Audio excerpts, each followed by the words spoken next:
6க்கு 14. First one முதல் பால் good shot long ஆன்ல fielder கையில செம கேட்ச்ங்க. ஃபர்ஸ்ட் அட்டெம்ப்ட்ல விட்டாலும் செகண்ட் அட்டெம்ப்ட்ல புடிச்சு கொடுத்திருக்காங்க. நல்ல டேக். 5க்கு 14. குட் ஷாட் லெக் சைடுல கண்டிப்பா 2க்கான வாய்ப்பு இருக்கும். 1 பவுன்ஸ்ல அருமையா ஸ்டாப் பண்ணி கொடுத்திருக்காங்க. ஓடி எடுக்கப்பட்ட 2 run. Good running.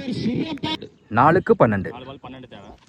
Full toss ball top a chance ball keeper எண்ட்ல நல்ல டேக் அண்ட் 3க்கு 12. 3 பால் 2 பெரிய ஷாட் தேவை. ஒயிட் பால் 3 பால் 3க்கு 11. 3 பால் வைடு ரீபால் அந்த பால் மறுச்சுன்னு உடம்புல பட்டிருக்கு. சிங்கிளுக்கான வாய்ப்பு இருக்கும். லேட்டா ஓடுறாங்க. சிங்கிள். இன்னும் 2க்கு 10 தேவைப்படுது.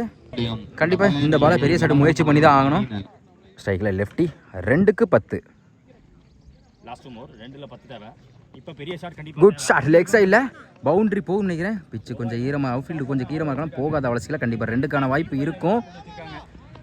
3 ரன்னுக்கு முயற்சி. ஓடி எடுக்கப்பட்ட 3 ரன். Good running. இன்னும் 1க்கு 7 தேவைப்படுது. 6 அடிச்சா மேட்சை டிராவ் ஆக்கி சூப்பர் ஓவர் கொண்டு போகலாம். என்ன பண்றா பாப்போம். மேட்ச் பால் 1க்கு 7 தேவை. ஒரு பெரிய ஷாட்டுக்கு ட்ரை அப்படின்னு பார்க்கும்போது குயிக்கா இருந்துச்சு. That one by VVG friends.